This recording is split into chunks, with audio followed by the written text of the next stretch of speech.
right now and everything. But what I want everybody else to enjoy doing is sharing this show out.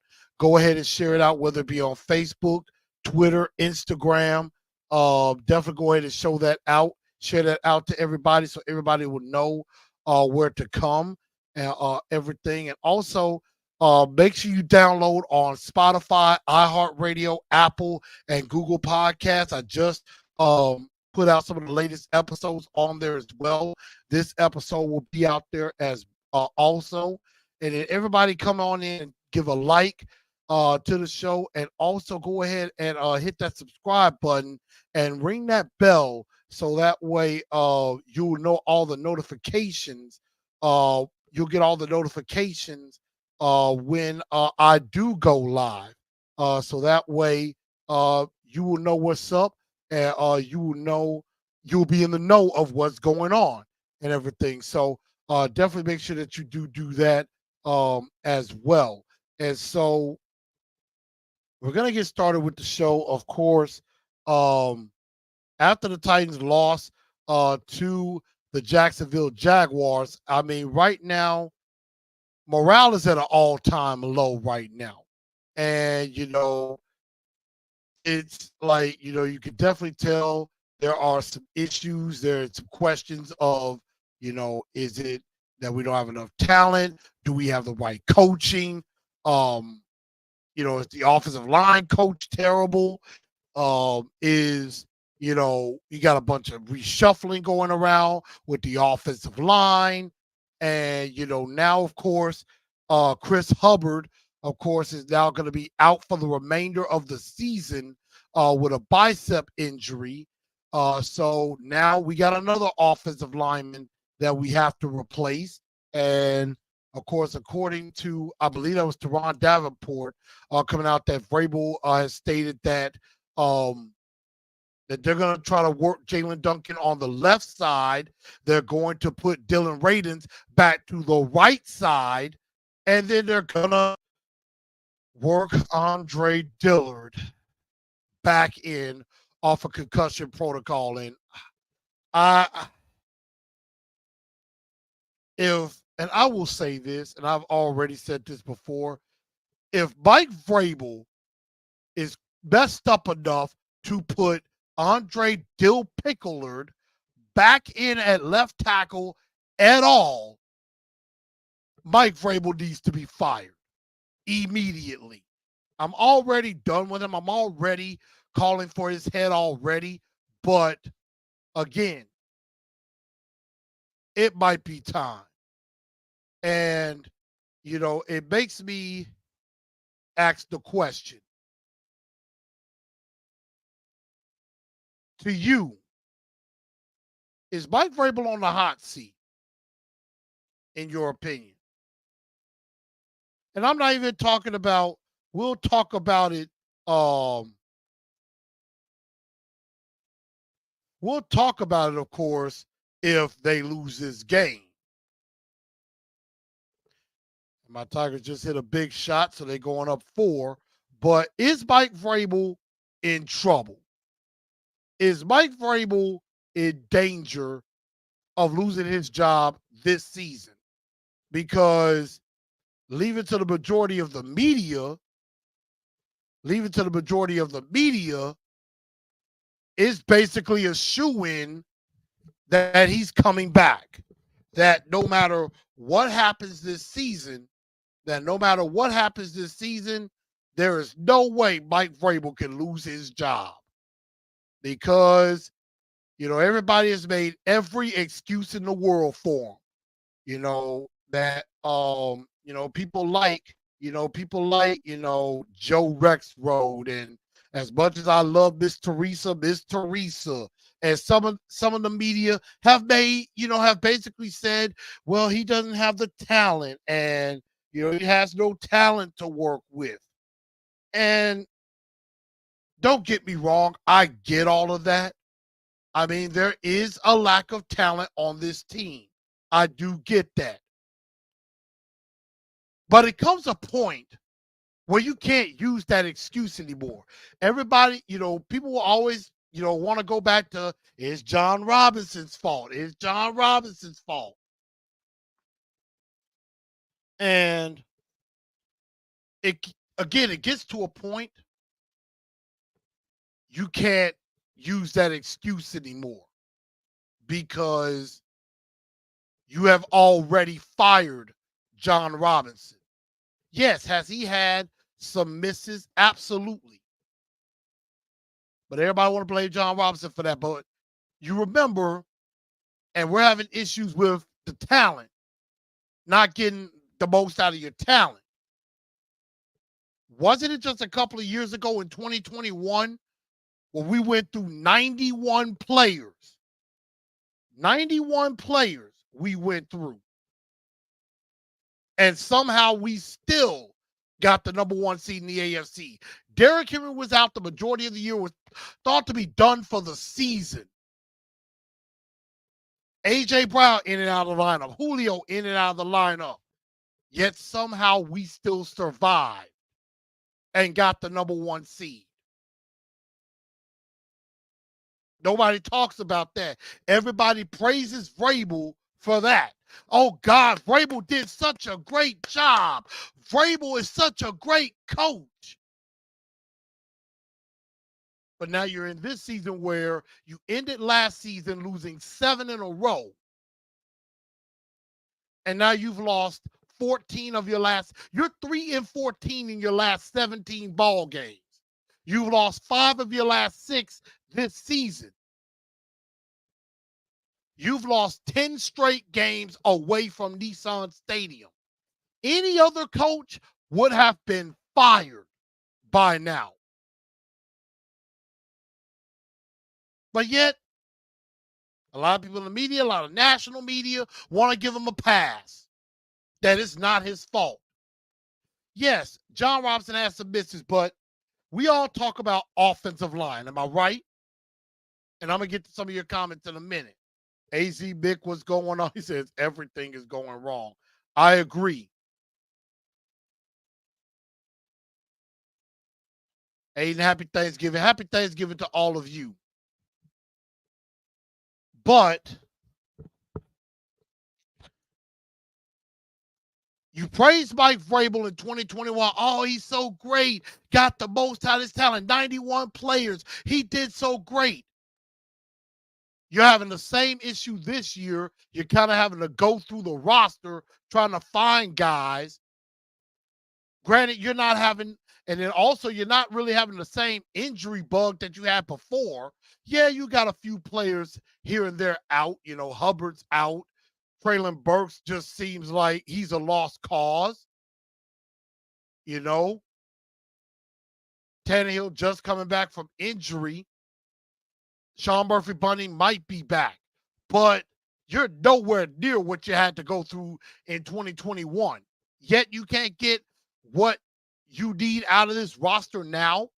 This offensive line was not that great then. You had to plug in Tyson Brilo, David Quesenberry, Kendall Lamb during that season, and you still did fine.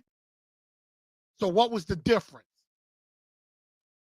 And that's because I think the message has gotten stale. It's gotten old. Players are not as bought in, even though they say they are.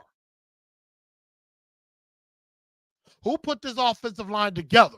And then I saw Lou Man saying, fire Rand. Why? Rand just got here. Be different if he was the general manager, you know, when Vrabel started. Okay, maybe I give you that. You already fired the general manager. You already did that. You can't do that again. What's up, B-Pain? Tyson said, what if Levis gets his groove back, destroys the Panthers, we win 35-3? Do we tank or see if we could beat the impossible and be the 7th seed at 10-7? First of all, you're not going 10-7. You're not going 10-7 because that means you got to go undefeated the rest of the way, and that's not going to happen. I don't think we're going to blow the Panthers out either. I can see Levis getting his groove back. You know, yeah, we'd like to see him get a couple of wins. But a lot of y'all need to get this notion of, oh, we can still go 10-7 or 9-8 and make the playoffs. No, we're not making the playoffs, ladies and gentlemen. You might as well get the playoffs out of your mind. I'm like, who's that coach? Playoffs? You can't, Jim Moore. Playoffs? You kidding me? We're not even winning the game. Playoffs?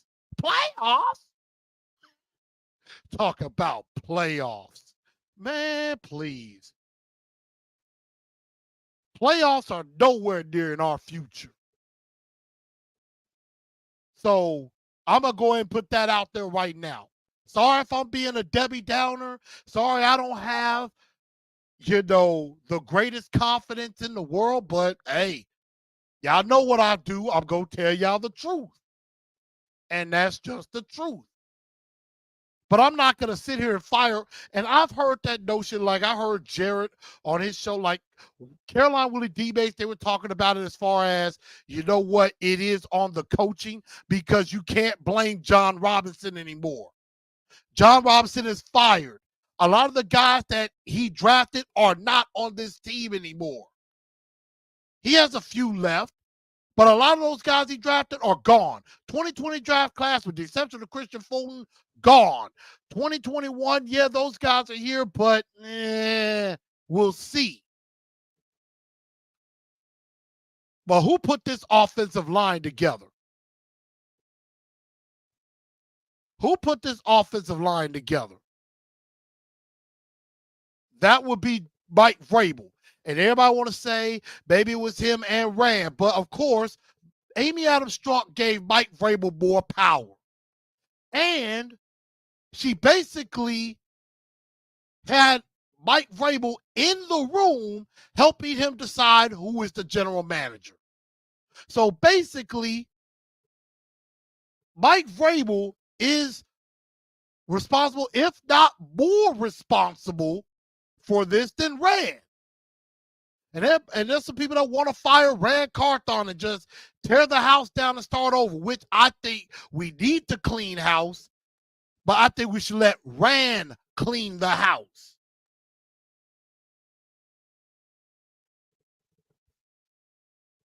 And Brandon comes and says, has anyone from the locker room said anything? Has he lost the locker room? At least they haven't quit. Some of John Robinson's signings are still there. That team was more talented. Yeah, but you had to go through practice squad guys from other teams.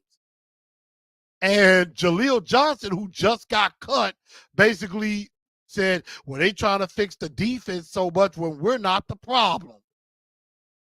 Of course, he's deleted that tweet, but he said that going out. You're hearing a lot of guys talk about how much they're frustrated.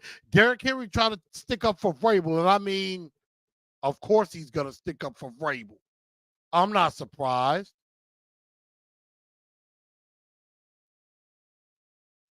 And Goku says Dillard needs a serious career in the injury. Yeah, I agree with some of the other.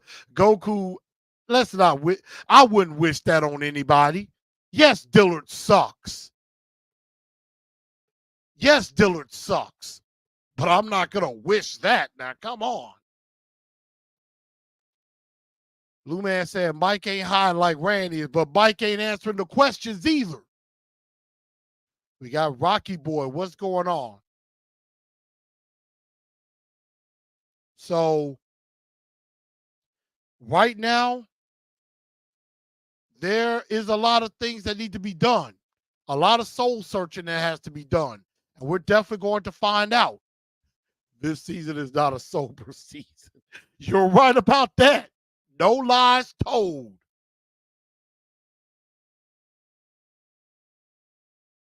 So, and then a lot of people like Aiden coming in and saying, well, he ain't on the hot seat. Roster was trashed before the season started. Yes, it's the talent. We don't have it right now. Amy knows Vrabel doesn't have the talent. But here's the thing about that. Here's where I disagree with you on.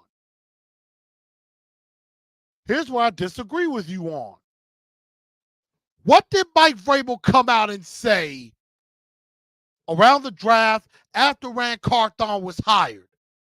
Everybody said it was time to rebuild, that you have a chance to rebuild, that you could get Trey Tanny, maybe Trey Henry, Trey Byard, get some picks, start the rebuild process. Could have started the rebuild process already. And what does Mike come out and do? Hey, Miss Chandra, how you doing, sweetie? And what does he do? He comes out and says, they're not rebuilding, that we can win now, that we can compete for the playoffs, we can compete for the AFC South.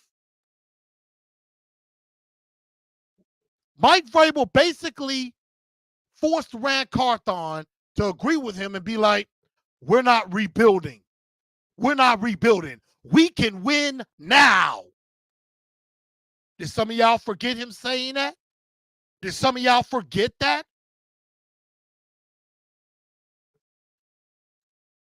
Mike Vrabel basically said, I don't believe in rebuilding, that we can win right now. He wanted to run it back one more time because he believes so much in Ryan Tannehill and Derrick Henry. Don't get me wrong, I love Derrick Henry too. And now it's blowing up in his face. Now everybody want to say, oh, it's a talent problem. It's a talent problem. It's John Robinson's fault. Some of y'all bought that. Some of y'all drunk that Kool-Aid in a very similar way as I did. And all of us at the time thought Andre Dillard was a decent signing. Come to find out it's not. Arden Key, we thought was a good signing. Might not be so much. Alex comes in and says, Randy's a fair shake, no handcuffs. I agree totally. And Amy Adams Strong says she wants to win Super Bowl. Right now, Mike Vrabel ain't doing it. Carolina needs to beat us so Vrabel can get fired. But I feel Amy doesn't care about this team winning the Super Bowl. I mean, she claims she wants the Super Bowl, but the problem is, we're hearing from guys like John McClain, and others who are close to the situation. And they all want to say, Miss Amy just loves Mike Vrabel. She loves Mike Vrabel. Can't do it without him. She basically chose Mike Vrabel over John Robinson, which gives you more reason to know that he is more in control than you think. And she wanted this collaboration. He didn't do that before with John Robinson. She didn't say, oh, yeah, with John Robinson, Mike Mularkey. There was no collaboration. John Robinson was the general manager. He got to hire his guy. They let Mike Mularkey go, and he was winning. And everybody want to praise Mike Vrabel, but remember, Mike Vrabel took over a roster that was somewhat already built and just needed some extra pieces. He took over a team that went to the playoffs, won a game. Mike Vrabel has never had to build from the ground up.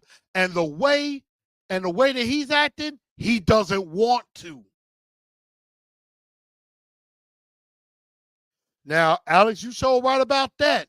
She loved John Robinson too. We see what happened there. Yep. That's true.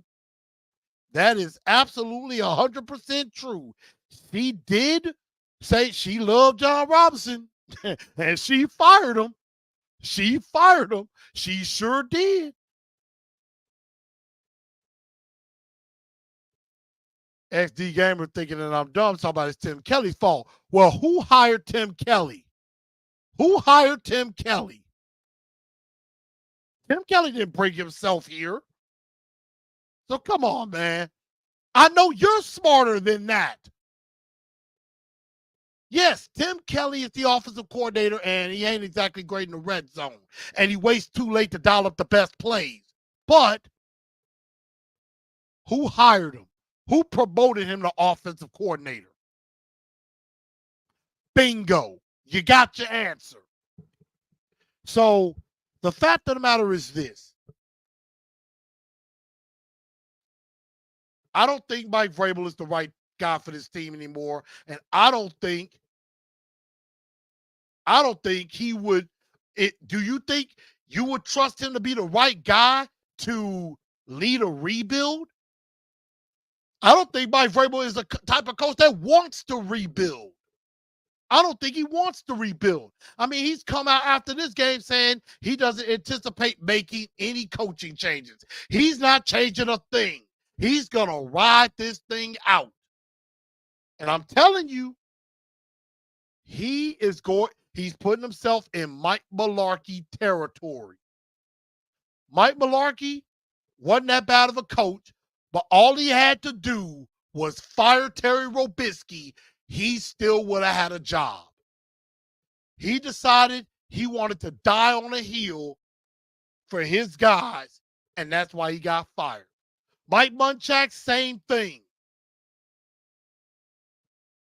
He died on the hill for Bruce Matthews and some of the guys on his staff. That's how he got fired. Mike Munchak really wasn't that bad of a coach either. I mean, they had a 9-7, 6-10, somewhere in the middle. But loyalty can get you fired. Loyalty can get you fired. And I think Mike Vrabel is doing the exact same thing. He is getting himself fired. Now, Steven says, it's a hard decision, but there are a lot of great minds out there that need a chance at coaching. Look at Miami. And that's the thing. Do you wait? Do you do it? Do you make the change too early or do you make the change too late? People saying, well, he should get another, like Teron Davenport, my guy. I love him, but I have to respectfully disagree with him where they say, you give him another chance next season, and then if things aren't going well in the first 4 games, then you make the change. But my thing to that is, why wait? Why wait? Go ahead, get rid of him at the end of the year, unless you could trade him. Now, if you could trade him to New England, if New England wants him bad enough, I would either take their first-round pick this year and next year, and maybe a 2, because they might be crazy enough to do it if they want Vrabel bad enough. Or we do a pick swap. You give me your 2nd and 3rd and your number 1 next year, and I'll probably ask for a number 2 next year too. You trade them. And then if you can't get them traded, then you fire them. That's what I would do. But if you can't trade them, then you fire them at the end of the season. Because there are a lot of good minds. Ben Johnson, Bobby Slowick, Eric Bieniemy, Brian Johnson in Philly, just to name a few, that could probably come in here and be a good coach. So there are a lot of things that can go this way. And if you do it now, And my guy Morocco from Titans Coliseum made a very good point. He said, right now, you don't have Will Levis. And my Tigers are holding on by a thread. Had the game up 7 and they can't seem to figure it out. I'm like, oh my God, are we seeing 2008 all over again? But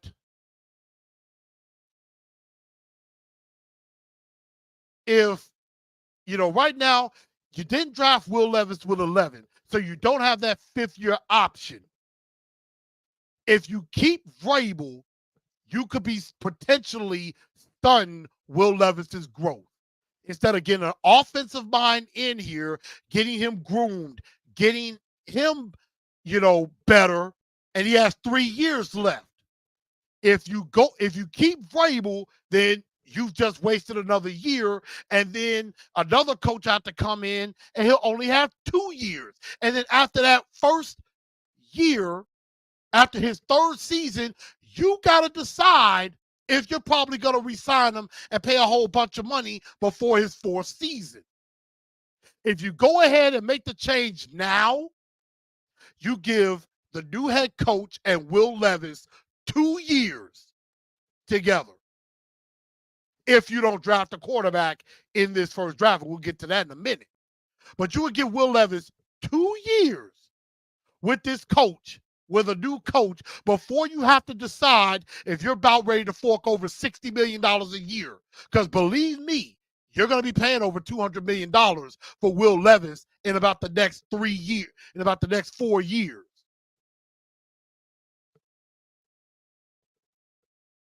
So you got to, I think you got to make the change either now or at the end of the season, which leads me to coming up this week.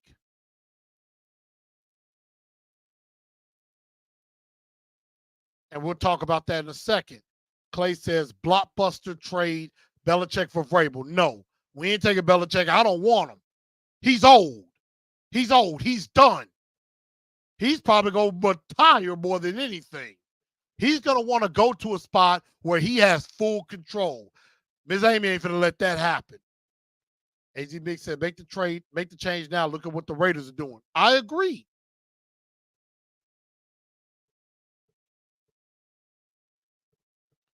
So I would make the change at the end of the season.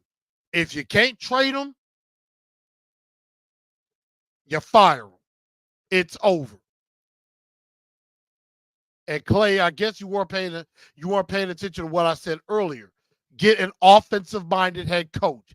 Bobby Slowick, offensive coordinator in Houston, formerly with the 49ers, who Rand is familiar with. Ben Johnson, offensive coordinator in Detroit. Brian Johnson, offensive coordinator, former quarterback coach in Philly. Eric Bieniemy, just to name a few. Just to name a few.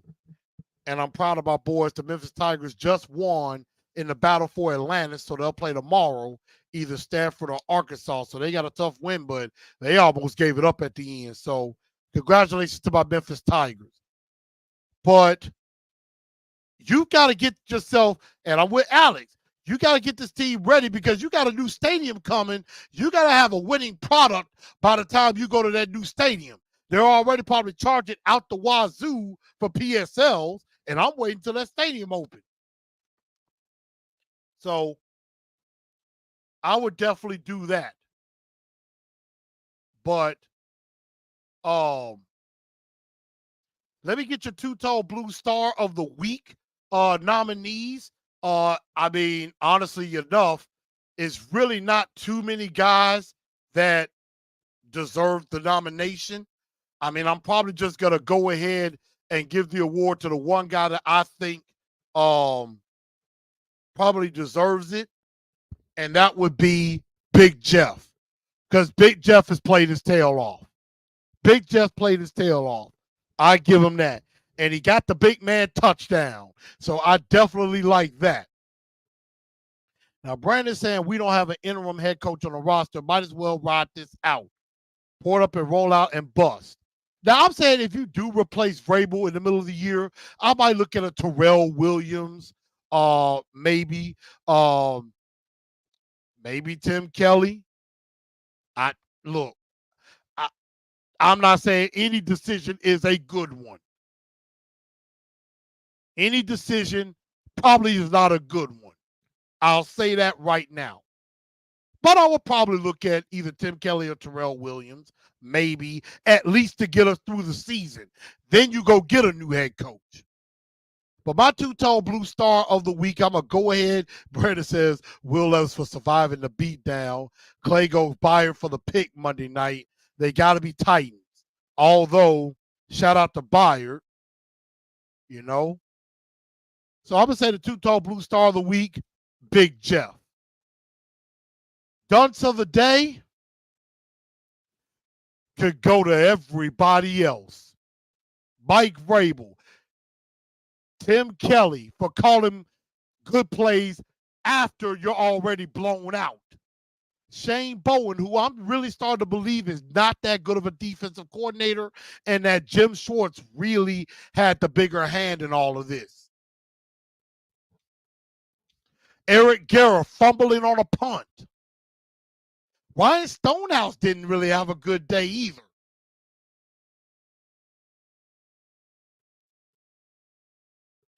So, there's a lot of ways we can go with that, but I got to stick with Ray Bum because I like this one from Brandon says schedule maker, scouting department.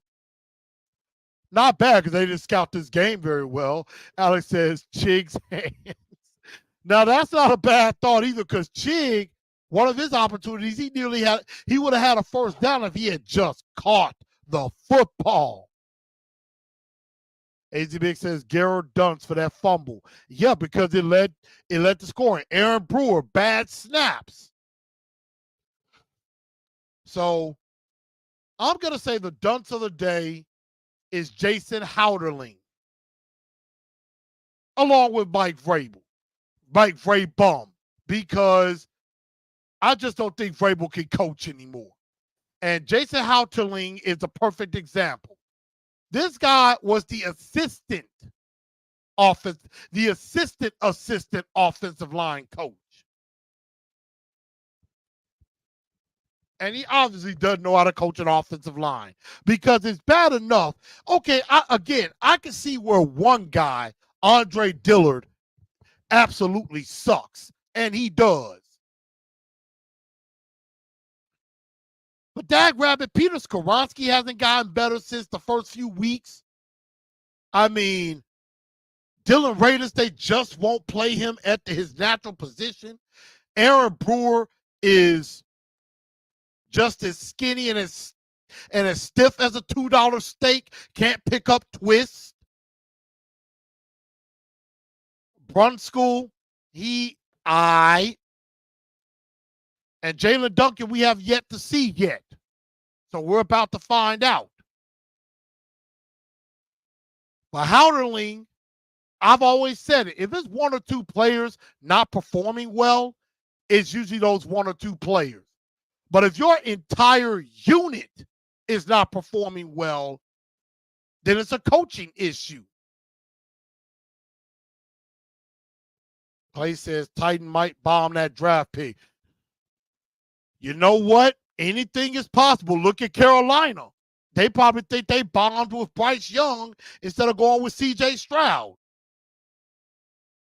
Alice says, Vrabel love his $2 steak. Yeah, you're right about that. So I say Jason Houderling, the offensive line coach, is done to the day with a subset of Mike Vrabel because he hired him. Because this offensive line is bad. And it just doesn't look like anybody is improving, which I agree. I don't think anybody on this team is improving. We see a lot of guys who are really good regressing, and that's not good.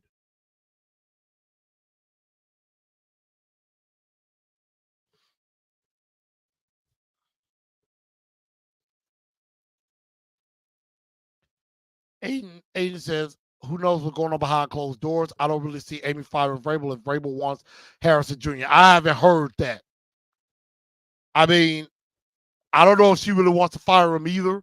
But sometimes, like in those relationships, it's like, you know what they say? If you really love somebody, you let them go. If you know they're hurting you as much as you love them, you let them go. And Alex is right. Without D-Hop, this team, I think without D-Hop, they might win one. They might only have one win, if that. So that's my dunce of the day. But let's do a quick stock up, stock down. And I'm going to just go ahead and go stock up and get that out the way. I said Big Jeff, because he played his tail off. DeAndre Hopkins, getting another touchdown. I believe it's his 75th touchdown. Has 155 straight games with a catch. Already has more yards than our leading receiver from last year. And Jalen Duncan, And I know people say, why you put Jalen Duncan on there? He hasn't really done anything. And that's because in the limited snaps that he played, didn't do too bad. Now, he looked a little slow coming out of the stance, but he held up. But he's got to be careful with that going up against different pass rushers. Other pass rushers might be able to get around him a little bit quicker. So we're definitely going to see about that. But then they're stock down. And I put it mainly on these guys. Mike Vrabel's stock continues to plummet. And if it keeps plummeting like this, New England Patriots ain't going to want to trade for him. They're just going to wait till we fire him, and then they'll do it at this rate. But we'll see. Shane Bowen, I think he's more of a product of what Jim Schwartz did. I think Jim Schwartz had more of a hand on the defense than we thought. And Aaron Brewer is just not that good of a center.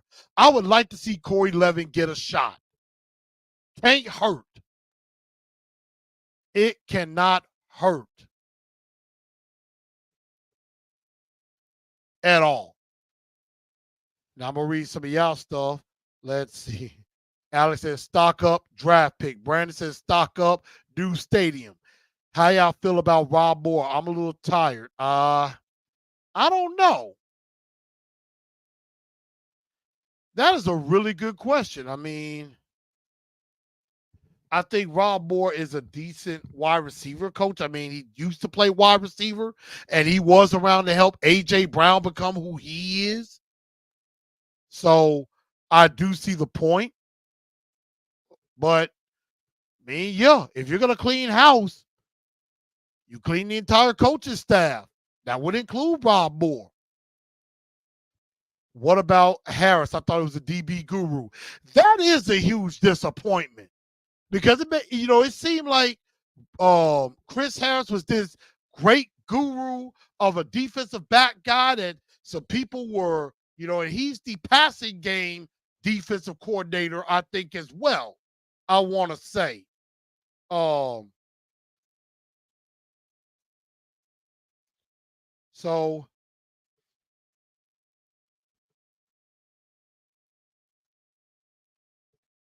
let me see. Because I want to say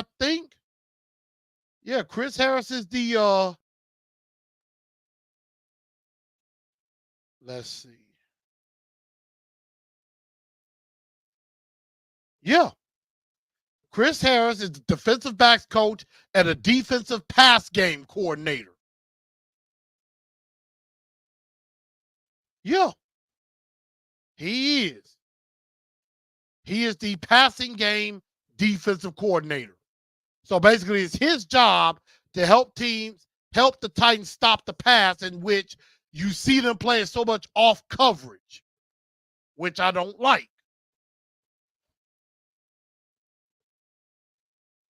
I don't like that. So, yeah, I am kind of down on Chris Harris too.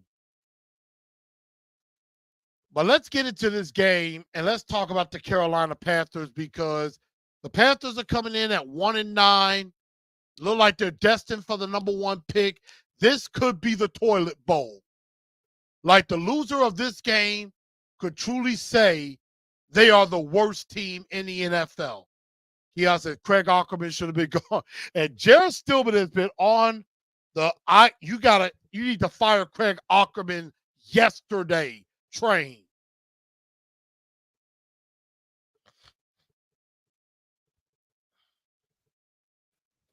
So,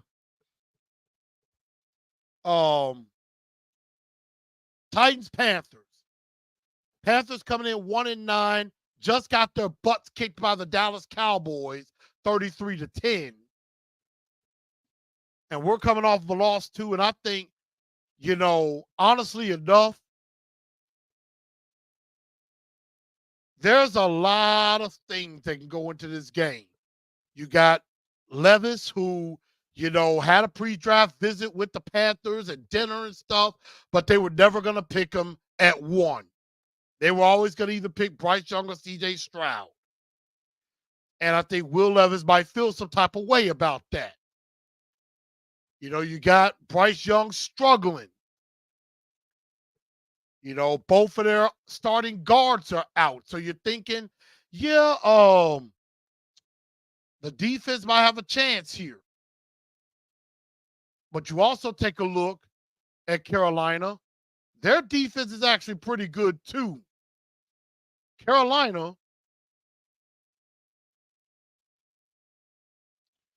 Carolina is their 6th in total defense in yards. They're 24th against the run, but they're 6th against the pass. And they're not very good offensively. But they do hang their hat on defense, and it's not easy to pass on them. What I worry about is the problem that every team has done against us. Every team that has struggled has found a way to get right against us. And that could be a problem. I mean, I was listening to Blaine and Mickey earlier today. And I think they had a Carolina beat reporter with them. And, he said it. He was like, if we were going up against a San Francisco or maybe a San Francisco or Kansas City, it'd be like, oh, no. Like, we know we have no chance. But he said coming into this game, this could be where Carolina might actually think they may have a chance in this game. Especially if you give them a little bit of confidence early, they're going to think they could win. They don't want the Bears to have as high of a pick as they could possibly get. So they want to win. They don't want the Bears to have the number 1 pick. They don't want the Bears to be drafting that high.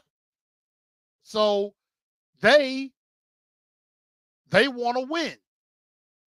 And what we've seen over the last few weeks, teams like Tampa, teams like Pittsburgh, teams like Jacksonville, all have come off losses and have found a way to get right against us. And that's going to be the problem. Which leads me to my Blue Enforcer 4 points to victory. Number 1, you finally play a home game for the first time in about a month. Use that to your advantage. Give your fans something to cheer for.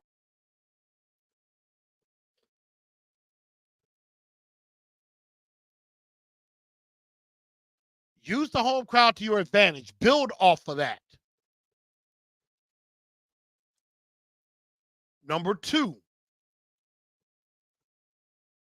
and this is the problem that the Titans tend to have. Don't play down to your competition. That is something the Titans do tend to do. Like we've seen with Vrabel teams, what they say, the Vrabel special, that you play up, you win games that you normally aren't supposed to win. But yet we have the reverse Vrabel special where they lose games.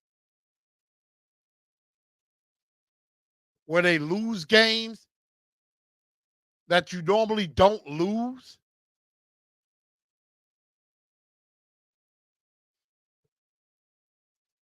So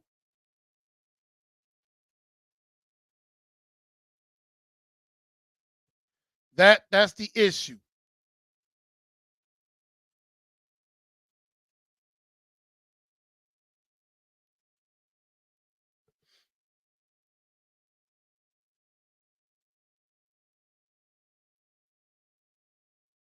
That is the issue.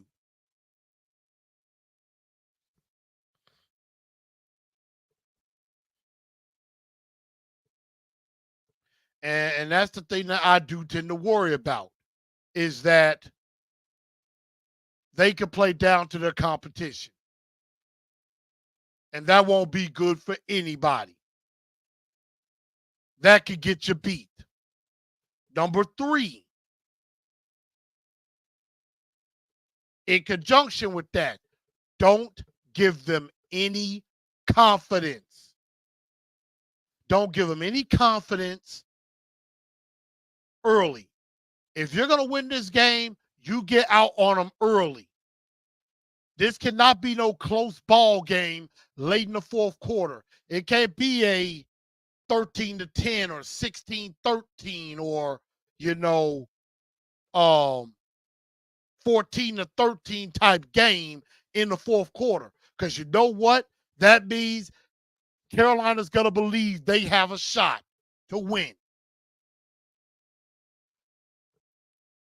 Don't let them get an early score. Don't let them just go right down the field and score a touchdown on their first drive or get points in the first quarter, because then you're giving them confidence and they're going to believe they have a chance. Don't give them that. And finally, number 4, as the late Al Davis would say, just win, baby, win. Doesn't matter how you do it. As Dominic Toretto would say, it doesn't matter if you win by an inch or by a mile. It doesn't matter if you win by a point or by 31 points. Winning is winning. Just win, baby.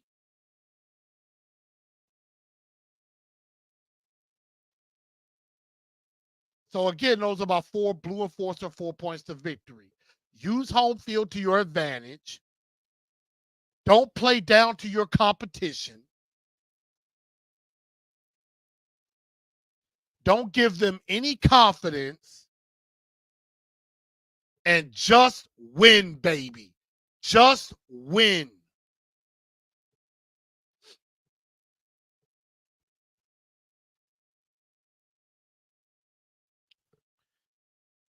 But here's the thing. And JS75 says, don't sleep on Carolina defense. They got speed on their front 4. Yeah, Carolina's good against the pass. They got guys like Brian Burns. They got a big man in Derek Brown, who Aaron Brewer has struggled against big defensive tackles.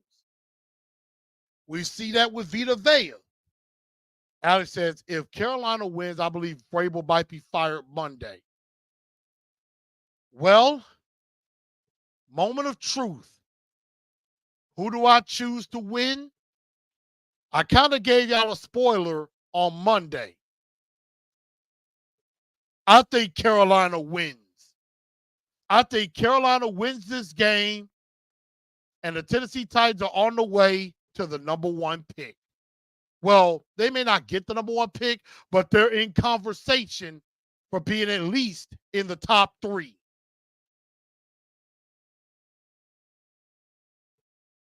They are at least in the conversation for the number 1 pick. I do think the Titans lose this game because I don't think the morale is good enough. I think that Giants game took a lot out of them. They got their butts kicked. Vrabel seemed like he doesn't have any answers. I am scared he's going to put Andre Dillard right back out there at left tackle when he doesn't deserve it. And I think Vrabel is going to coach his way to a loss.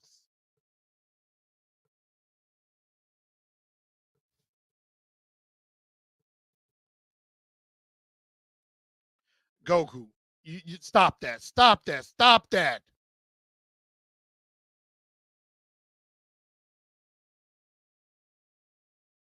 Now I may have to time you out for a minute, Goku, because you wish a serious injury on somebody. Come on, man. Would you want somebody to say that about you? Yes, Dillard sucks, but again, stop all of that. Come on, yeah. JC75, let's lose on purpose so we can get the number 1 pick. Might not hurt. AZ Big says, Titans on the way to rock bottom with the loss. We might be there.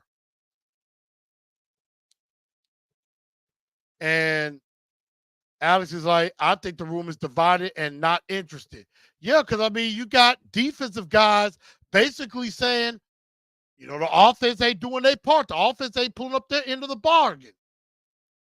So, yeah. I mean, again, do not be surprised if the Carolina Panthers win this game. I don't want y'all to be shocked if that happens, because I'm going to be like, because y'all can come back and be like, Truth, you said it. You're going to be like, Truth, you called it. Just watch. Watch.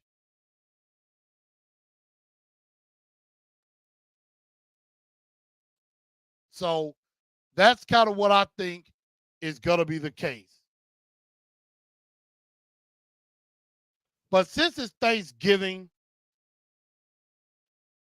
first of all, I want to give thanks to each and every one of you. I want to give thanks to all of y'all for sticking with me and for tuning into the show. Because y'all didn't have to. And I want to say thank you to all of y'all for helping grow this channel. We're going to keep trying to grow. We're going to keep trying to do better and things like that. So I definitely appreciate that. I'll be shocked if it ends in a tie. I think we all would be. Ties are like a box of chocolates. We don't know what we're going to get. You ain't lying about that. You are not lying. We don't know what we about to get. We got sweet potato pie. Need a few slices. And Over Chicken did ask me a question. Said, what is your favorite Thanksgiving dish? Ooh. First, I would normally say some macaroni and cheese is incredible. It's my favorite side dish of all time. But I would say some good dressing with cranberry sauce. I love me some good dressing and cranberry sauce. That is delicious. Titan South says, imagine a miracle happens. We finished 10-7, number 7 seed, made the Super Bowl. Titan South, that would be a miracle. That would be a miracle of miracles. I mean, I love you dreaming. I mean, I know that is the sweetest dream you could come up with, but come on back to reality, because you know that ain't gonna happen. That's all that is, a dream. Alex says, blessings from Canada. Well, appreciate you watching in from Canada, Alex. Make sure you subscribe to the channel and come on back anytime. And again, all y'all make sure y'all hit that like button, because I know all y'all didn't do it. And hit that subscribe button as well, because we are about ready to wrap this show up. Tyson says, imagine. I know what you're saying. But y'all, I just had to have a little bit of fun with everybody, you know. Again, I do hope everybody has a happy Thanksgiving. Enjoy your time with your families.